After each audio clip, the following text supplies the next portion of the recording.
Hey everyone, today my discussions with you will be the continuation of under the hood inspection of vehicles. And the topics would be on engine drive belt inspection. So while many people regularly take their vehicles in for routine maintenance, one part of the engine is often misunderstood and overlooked, which is the serpentine belt. In fact, most people don't think about it until it is too late, which can leave you stranded. While you may not perform your own engine maintenance, it's still important to understand how the more critical components work and how to recognize a problem before you find yourself waiting for a tow truck. The serpentine belt or snakes, taken from the root word serpent or snake, is around several components of the engine, transferring the mechanical power to nearly every critical part. Under normal conditions, the belt needs to be replaced every 4 to 6 years or even longer. However, those living in areas where the temperature and humidity, like in Southeast Asia, can vary greatly throughout the year, may need to change it more frequently. The first visual sign that the serpentine belt is nearing the end of its life cycle is that it will become dried out and cracked. Cracks are most commonly caused by heat and age of the material of the drive belts. So, between the extreme heat of the engine and the fluctuating temperatures outside, this belt takes a beating on a regular basis. When these cracks become bad enough, the belt will chunk pieces off and eventually break. When this happens, your vehicle will stall and the coolant system will stop running because your water pump is not working anymore, which causes the car to overheat, and the alternator stops working because the alternator uh, is not working anymore, and the power steering will also fail, and your steering will become very hard to turn. So when belts beginning to have trouble, they will begin emitting a high-pitched squealing or whining noise easily heard from inside the car. So, should you hear such a sound, you'll want to schedule an appointment with your local mechanic. That is, if you don't know how to do your own mechanic works. Replacing the belt is often a quick fix and usually costs between maybe around $50 and around maybe $75, depending on the type of vehicles. Like if you're having an American made or European made of vehicles, definitely the drive belts are more expensive compared with Japanese made or Korean made vehicles. This sound can also indicate that something else is wrong with the drive system, for example, frozen or stuck up pulley bearings. So definitely get it look at.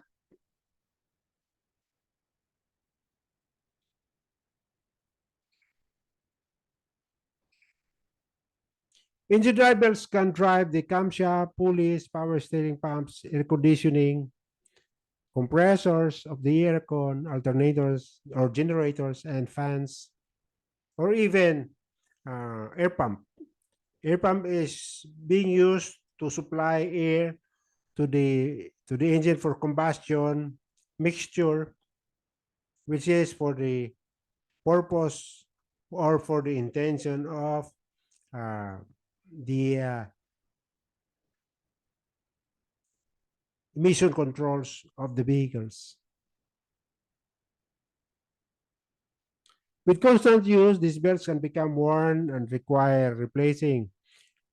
So when replacing a drive belt, you must follow the manufacturer's guidelines or the service manuals or even the operating manuals to make sure that the belt is correctly fitted and will not damage the engine or its components. An important part of this process is inspecting the belt for any signs of deterioration.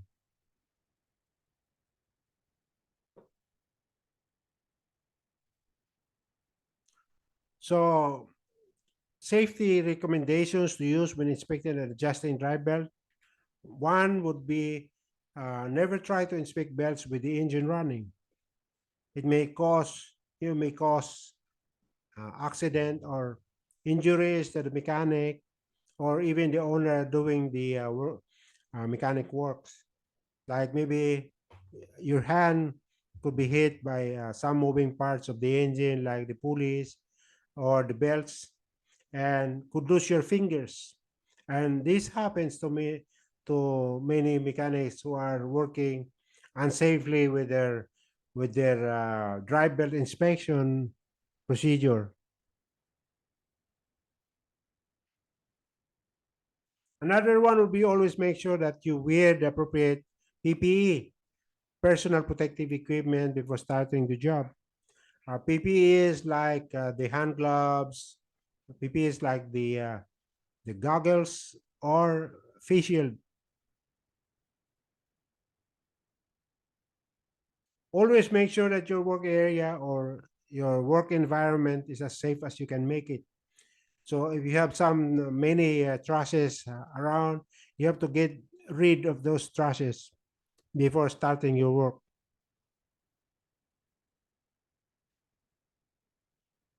Do not use damaged, broken, or worn out tools and equipment. You have to dispose all these damaged tools and equipment and replace it with a new one, which are always in good order and good condition, so that there will be no problems when you are working on your vehicles. Or will always adhere to the manufacturer safety instructions or the service manuals to prevent damage to the vehicle you are working on. You don't want to damage other components. All you want to do is just make inspection or conduct inspection on your drive belts and replace them as necessary. Uh, these are your purpose in doing your work on your vehicle.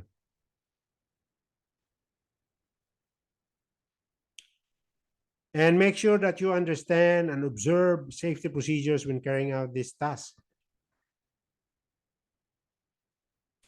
So there are two types of drive belts being used. In the older models, you have the V belt, and in the newer models, you have got the serpentine belt or the multi-groove belt or the V-rib belt, which where you can see in the illustration.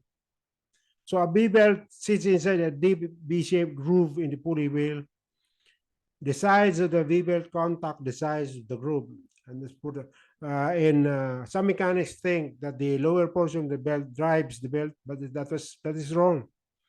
The one that drives the pulley is the one on the sides of the belt, especially for the V belt. Serpentine belts have a flat profile with a number of grooves running lengthwise along the belt. These grooves are exactly the reverse of the grooves in the outer edge of the pulley wheels. They increase the contact surface area as well as prevent the belt from slipping off the wheel as it rotates.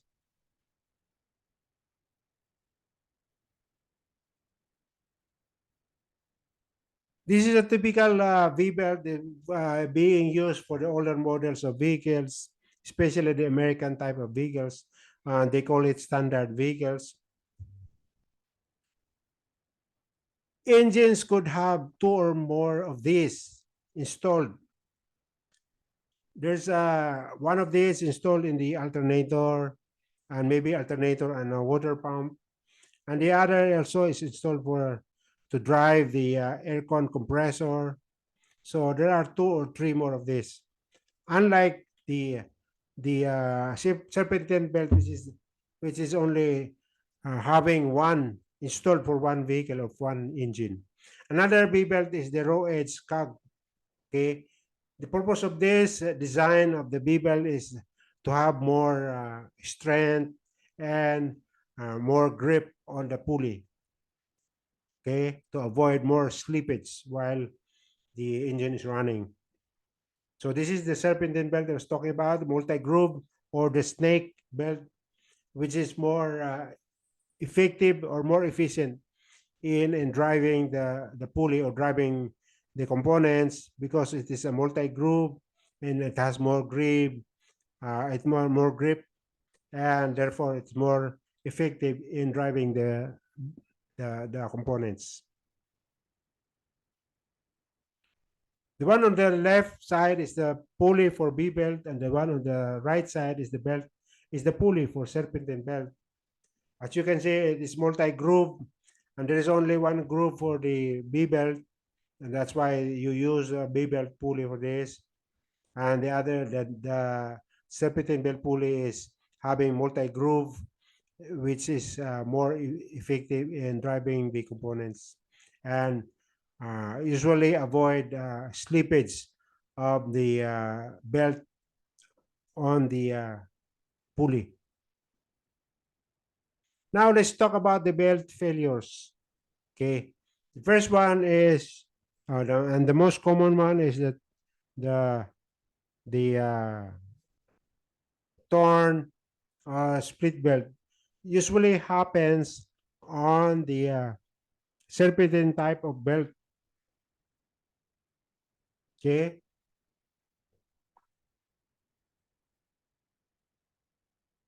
torn or split belts are unserviceable and should be replaced immediately. Actually, this happens because the belt hits some foreign objects, or maybe your pulley is already damaged, and and and the pulley is the damaged pulley is hitting the belt. That's why you got a split or a tearing belt. So in this case, you have to replace the belt right away or immediately. Another failure of the belt is the abrasion of the belt, and most of these failures is happening on the serpentine type of belt. So each side of belt appears shiny or glazed. In advanced stages, fabric becomes exposed on the serpentine belt. When in motion, the belt makes contact with an object in its path, such as a plants or a bolt. This may be caused by improper belt tension or pulley bearing size. What you can do is replace the belt, remove the foreign object, or if it can be removed, ensure contact is avoided, and check the automatic belt tensioner and ensure proper belt tension. Another failure is peeling. Belt material is sheared off from the ribs and builds up in the belt grooves. Cause of this is there are actually a number of causes, including lack of tension or misalignment of the belt with the pulleys, or worn pulleys, or a combination of these factors. Peeling is found most frequently in diesel engines, but it's not isolated to them. So solution would be, when peeling leads to belt noise or excess vibration, the belt should be replaced immediately. Another one is cracking. Small yet visible cracks along the length of a rib or ribs. With continuous exposure to high temperatures, the stress of bending around the pulleys leads to cracking. Cracks begin on the ribs and grow into the cord line. As a rule, if 3 or more cracks appear in 3 ends of a belt, 80% of the life is gone, and the belt should be replaced immediately.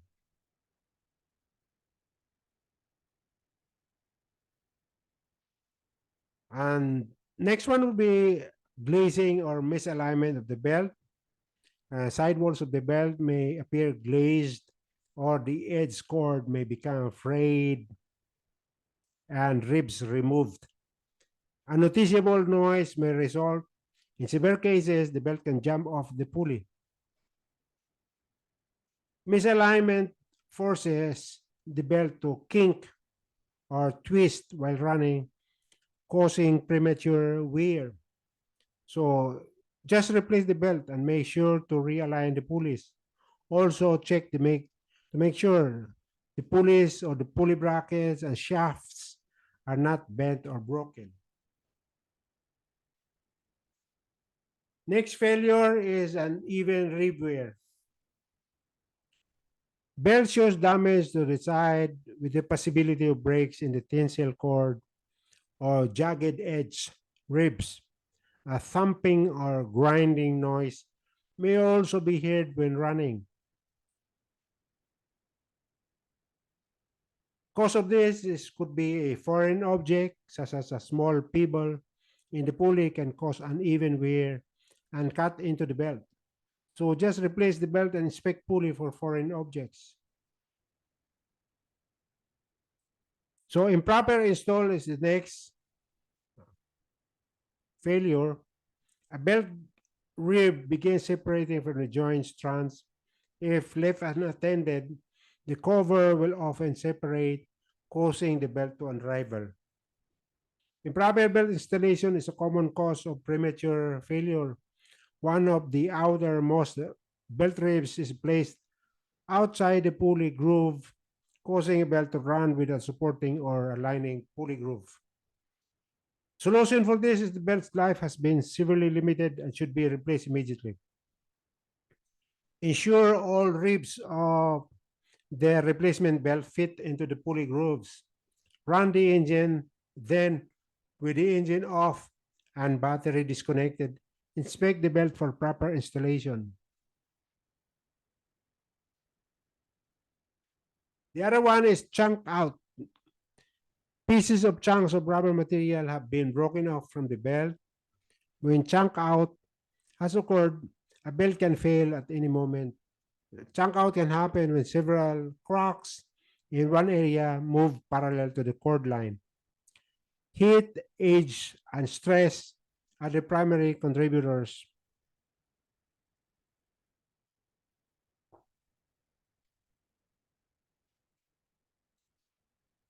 Oil soaked serpentine belt.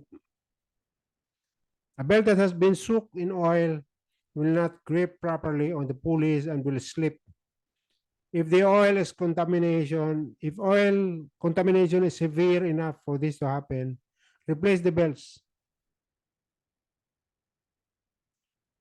Actually, this happens when the engine is leaking, oil is leaking, and the oil is getting into the serpentine belt. That's why the serpentine belt is soaked.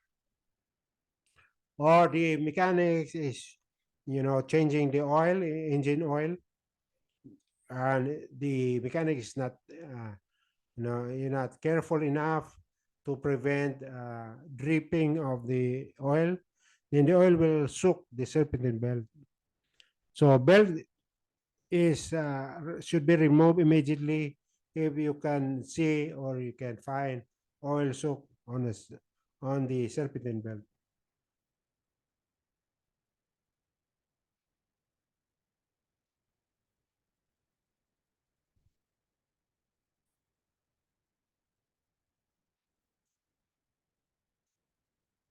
When a B belt becomes very worn, the bottom of the V shape may contact the bottom of the groove in the pulley, preventing sides of the belt from making good contact with the sides of the pulley groove. This reduced friction causes the belt to slip and heat up, which in turn will cause the belt to glaze. So a belt worn enough to bottom out should be replaced.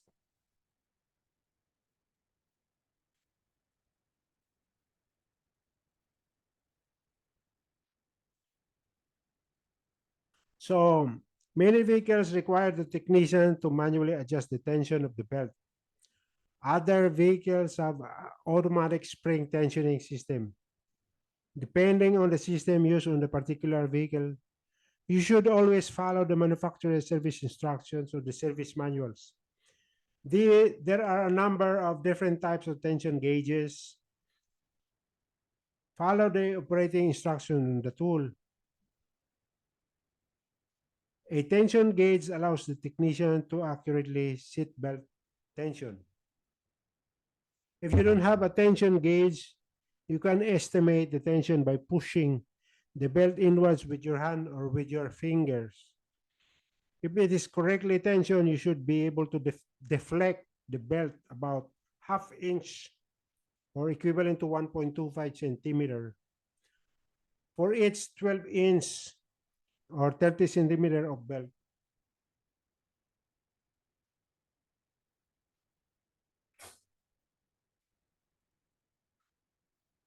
When doing inspection of belt can be adjusted or can be tightened using a wrench.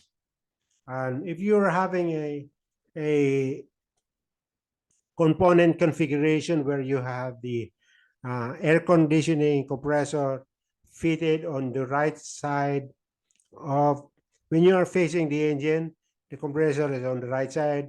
So when you're facing the engine, the alternator is on the left side, and adjustment or check-up or adjustment of the serpentine belt can be done by loosening the alternator or generator, and then use a pry bar, or you can.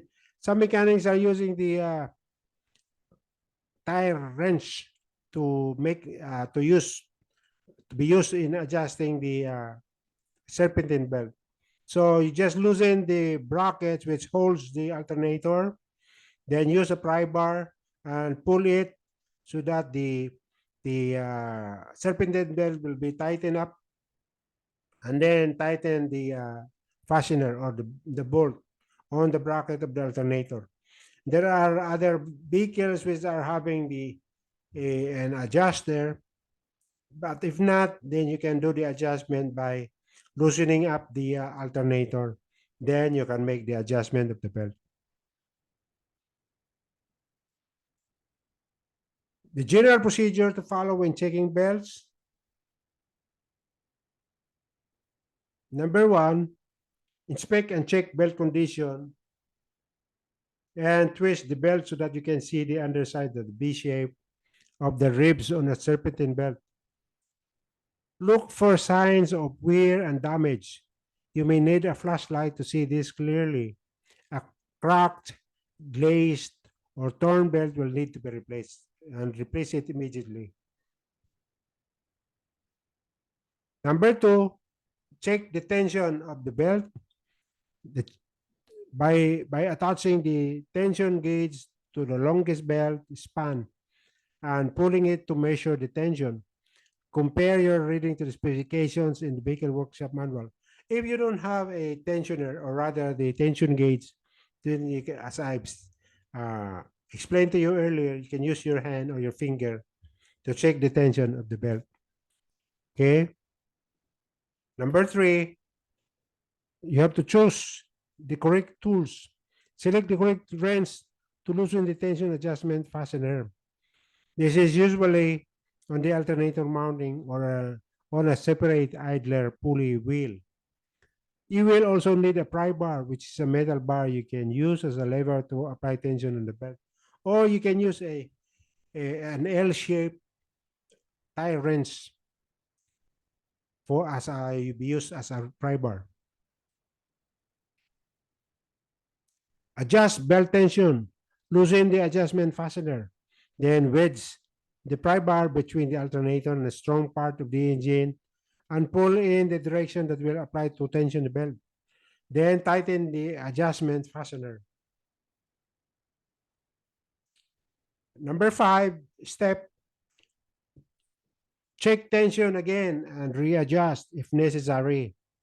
Check the tension again with the gauge, and if necessary, loosen the fastener and adjust the belt again until it is at the correct tension for the vehicle. Number 6, start the engine and observe. So start the engine, observe the belt to make sure it's properly seated and operating correctly. And number 7, stop the engine and recheck the belt and recheck the belt tension.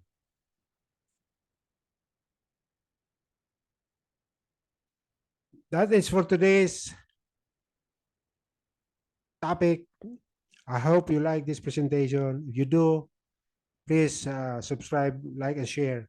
And thank you for watching.